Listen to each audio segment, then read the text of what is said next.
Et puis alors, il y a cette lettre à Stefan Zweig qui m'a complètement fasciné, je dois dire. Là, vous êtes vraiment salaud, hein, par moment. Sur les mélomanes. J'ai remarqué en analysant plusieurs musiciens un intérêt particulier et qui remonte jusqu'à leur enfance pour les bruits que l'on produit avec les intestins. Il voit donc une composante anale dans la passion pour la musique. Oui. Si Boulez est Boulez, c'est parce qu'il n'arrive pas à péter en public, quoi, si on veut faire une synthèse. Hein. Et si Chopin est Chopin, c'est parce qu'effectivement, il avait des flatulences. Donc, il est ridicule lui-même. Il suffit juste d'aller chercher la citation, de la proposer en expliquant que, comme il réduit tout à la sexualité, comme il réduit tout à la génitalité, à la masturbation, aux histoires anales, si on est Gustave Mahler, puisqu'il a psychanalysé Gustave Mahler en marchant dans un jardin, il a découvert effectivement que les gens qui avaient une passion pour les bruits qu'émettaient leurs fondements étaient des gens avec lesquels on faisait des grands compositeurs en Occident. Alors, selon vous, la psychanalyse n'a pas fait ses preuves, mais enfin, quand même, elle a fait du bien, on le disait tout à l'heure, à des tas de gens. Alors, votre thèse, c'est que, d'ailleurs, c'est la thèse de Freud, d'une certaine manière, la psychanalyse ne guérit que les bien portants. Oui.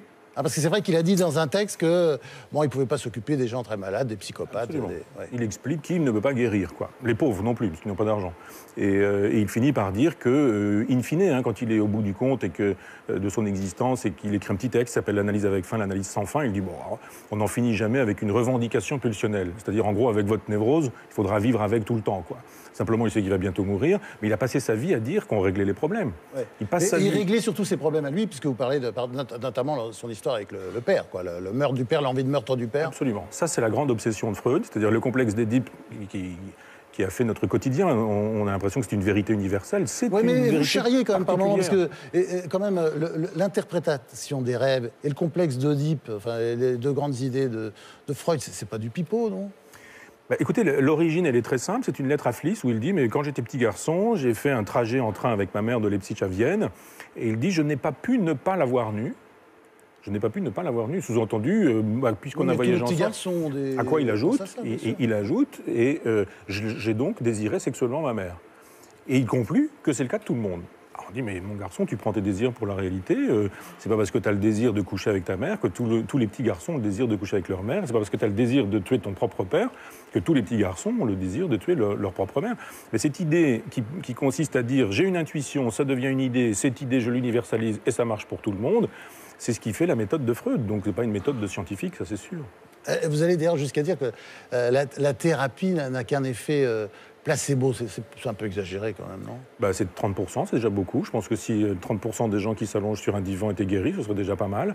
Mais je pense que c'est inférieur à l'effet placebo. On sait que les laboratoires vous le disent, l'effet placebo, c'est 30%. C'est-à-dire on prend un médicament qui n'en est pas un et on croit qu'il agit sur vous et il vous guérit. Voilà. Vous avez tel type de pathologie, moi j'ai tel type de médicament, je vous donne ça, c'est du sucre, c'est rien du tout. Eh bien, 30% des gens vont guérir de cette pathologie parce que la prescription aura suffi. Donc la prescription psychanalytique produit des effets. Comme la prescription de la grotte miraculeuse à Lourdes produit des effets. Si vous allez à Lourdes, vous avez plein de béquilles accrochées à Lourdes, c'est pas la preuve de l'existence de Dieu. C'est la preuve qu'effectivement, on peut, avec les logiques du psychosomatisme, guérir de temps en temps quelques affections de psychopathologie. Mais c'est pas la preuve de la vérité scientifique de la méthode. Alors, il y a un moment, là, on se frotte les yeux parce que vous nous expliquez que Freud, en fait, est un affreux conservateur. Hein. C'est pire que ça. C'est pire que ça. On ne savait pas ça? Non, on ne le sait pas. Et pourquoi on ne le sait pas? Parce que vous avez une petite dizaine de personnes en France qui ont intérêt à entretenir la légende vivace. Il y a beaucoup d'argent, ça coûte cher, les psychanalystes, et ça rapporte beaucoup d'argent, hors impôt, puisqu'il faut payer Alors, ces gens, c'est tous les grands psychanalystes qu'on voit?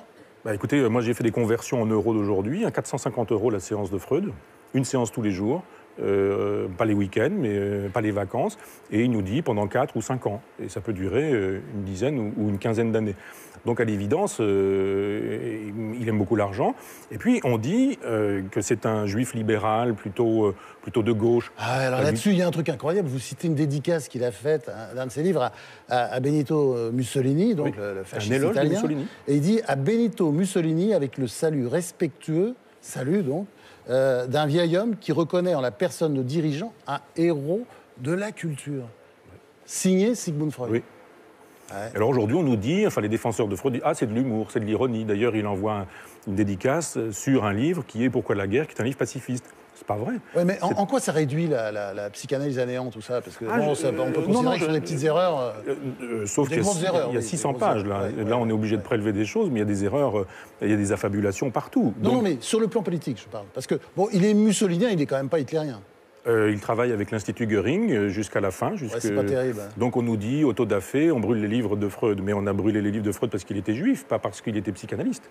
C'est-à-dire qu'effectivement, les juifs gênaient le national-socialisme, pas la psychanalyse.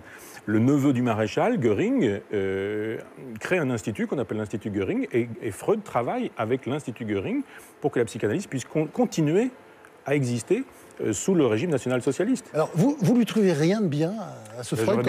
J'aurais bien aimé pouvoir trouver quelque chose qui le sauve. Oui, et il meurt comme un stoïcien. Ouais. Il a un cancer, c'est long, un cancer affreux, un cancer du visage, oui. De la mâchoire, il y avait une telle infection, ça sentait tellement mauvais que ses chiens ne pouvaient même plus l'approcher. Et il meurt comme un philosophe stoïcien, ça oui. Il demande une piqûre à son médecin, donc là il y a une vraie grandeur. Et la fin montre un Freud qui, comme il n'a plus rien à perdre, est capable de dire 2 ou 3 vérités.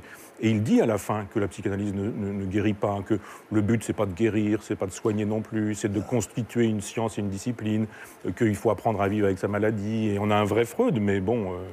il nous dit peut-être qu'un jour, d'ailleurs, la chimie permettra de résoudre des problèmes de nature psychopathologique, et puis on n'aura plus besoin de la psychanalyse à ce moment-là. C'est Freud qui le dit lui-même. Alors, bon... Votre livre, il est d'une précision, je dirais presque médicale et scientifique. Puis à la fin, quand même, c'est tellement dur, on se dit, mais pourquoi tant de haine? C'est venu comment, ça? Ah non, il n'y a pas de haine. Enfin, ça, c'est des formules qui ne sont pas de moi, mais je veux dire que le miroir n'est pas responsable de la laideur de celui qui s'y regarde. Moi, je fais un travail de miroir en disant, j'ai lu, j'ai vu, je ne me suis pas contenté de la légende. J'ai passé mes vacances à lire Freud une dizaine d'heures par jour. Tout Freud, il y a 20 volumes en œuvre complète aux presses universitaires de France. J'ai acheté, j'ai tout lu, du tome 1 au tome 20. Alors, les correspondances, donc il n'y a pas de haine, il y a simplement un démontage.